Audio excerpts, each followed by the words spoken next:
ബിസ്മില്ലാ വൽഹംദുലില്ലാ വസ്സലാത്തു വസ്സലാമു അലാ അഷ്റഫി റസൂലില്ലാ വഅലാ ആലിഹി വസഹ്ബിഹി അജ്മഈൻ അമ്മാ ബഅദ്.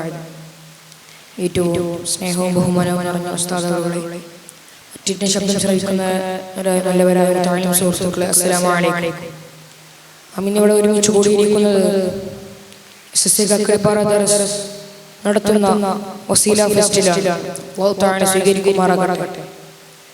നാം ഇവിടെ ഒരുമിച്ച് കൂടിയതുപോലെ നാളെ ജന്നാത്തുൽ ഫിർദൗസിൽ നമ്മെയും അവയുമായി ബന്ധപ്പെട്ടവരെയും അല്ലാഹു തആല ഒരുമിച്ച് കൂട്ടുമാറാകട്ടെ. ഞാൻ ഇന്ന് തിരഞ്ഞെടുക്കപ്പെട്ട വിഷയം എന്നുള്ളത് തിരുനബി സല്ലല്ലാഹു അലൈഹി വസല്ലമ തങ്ങളുടെ വിനയ വിസ്മയത്തെ കുറിച്ചാണ്. ബർക്കത്തിന് വേണ്ടി ഞാൻ പറയാം. തഖബ്ബലല്ലാഹ്. സൃഷ്ടികളിൽ നിന്ന് ഏറ്റവും വലിയ വിനയ വിസ്മയമായിരുന്നു ഹബീബായ റസൂലുള്ളാഹി സ്വല്ലല്ലാഹു അലൈഹി വസല്ലമ തങ്ങളുടെ. ഏതാനും സംഭവങ്ങൾ ഉദ്ധരിച്ചുകൊണ്ട് ഞാൻ എൻ്റെ വാക്കുകൾ അവസാനിപ്പിക്കാം. പല വേളയിലും കാലിൽ നീര് കെട്ടി വീർത്തപ്പോഴും രാത്രി നിസ്കാരം നിർവഹിക്കുന്നതുകൊണ്ട് ആയിഷ ബീവി റളിയല്ലാഹു അൻഹ ഒരിക്കൽ ചോദിക്കുകയുണ്ടായി, അല്ലയോ നബിയേ, അങ്ങ് എന്തിനാണ് ഇത്രയും കഷ്ടപ്പെടുന്നത്? അങ്ങേക്ക് മുൻകഴിഞ്ഞു പോയതും വരാനിരിക്കുന്നതുമായ എല്ലാ പാപങ്ങളും അല്ലാഹു തആല പുറത്തു തന്നിട്ടുണ്ട്. എന്നിട്ടും എന്തിനാണ് അങ്ങ് ഇങ്ങനെ കഷ്ടപ്പെടുന്നത് എന്ന് ചോദിച്ചപ്പോൾ ഹബീബായ റസൂലുള്ളാഹി സ്വല്ലല്ലാഹു അലൈഹി വസല്ലമ തങ്ങൾ അരുളിയ കാര്യം എന്താണെന്ന് അറിയാമോ? അഫലാ അകൂന അബ്ദൻ ശകൂറാ. ഞാൻ നന്ദിയുള്ള അടിമയാകേണ്ട ആയിഷ. മാത്രമല്ല, ഞാനും അല്ലാഹുവിന്റെ കൂലി ആഗ്രഹിക്കുന്നു. നിരവധി തവണ ഇസ്തിഗ്ഫാർ ചൊല്ലിയത് ഇതോടൊപ്പം ചേർത്ത് പറയേണ്ട ഒന്നാണ്. തീർന്നില്ല. ബദറിലേക്കുള്ള യാത്രാവേളയിൽ മൂവർ സംഘത്തിന്റെ ഏക ആശ്രയമായിരുന്നു ഒരു ഒട്ടകം.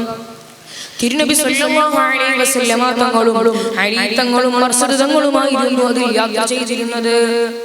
അലി തങ്ങളും മർസദ് തങ്ങളും തിരുനബിയോട് പറഞ്ഞു, നബിയേ, ഞങ്ങൾ ഒഴച്ചിലും അങ്ങ് ഒട്ടകപ്പുറത്ത് കയറിക്കോളൂ, അതാണ് ഞങ്ങൾക്ക് ഇഷ്ടമെന്ന് പറഞ്ഞപ്പോൾ തിരുനബി അതരം ചലിച്ചു.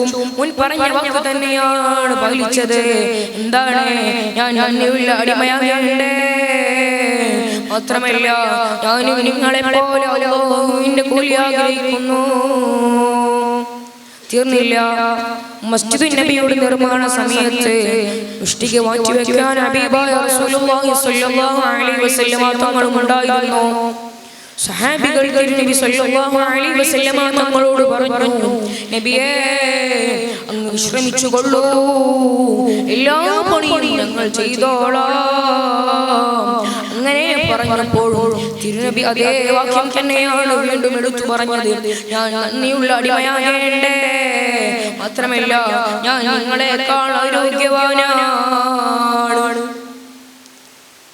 വിനയവിസ്മയമാണ് മനുഷ്യനെ ഉയരങ്ങളിലേക്ക് എത്തിക്കുന്നത് എന്ന് പഠിപ്പിച്ച് പ്രവർത്തിപ്പിച്ച് കാണിച്ചു തന്ന നേതാവാണ് ഹബീബായ റസൂലുള്ളാഹി സ്വല്ലല്ലാഹു അലൈഹി വസല്ലമ തങ്ങൾ. ആ നബി സല്ലല്ലാഹു അലൈഹി വസല്ലമ തങ്ങൾക്ക് നാം ധാരാളം സ്വലാത്ത് ചൊല്ലണം. അല്ലാഹു തആല അതിന് തൗഫീഖ് നൽകുമാറാകട്ടെ. ഇത്രയും പറഞ്ഞുകൊണ്ട് ഞാൻ എൻ്റെ വാക്കുകൾക്ക് വിരാമം കുറിക്കുന്നു.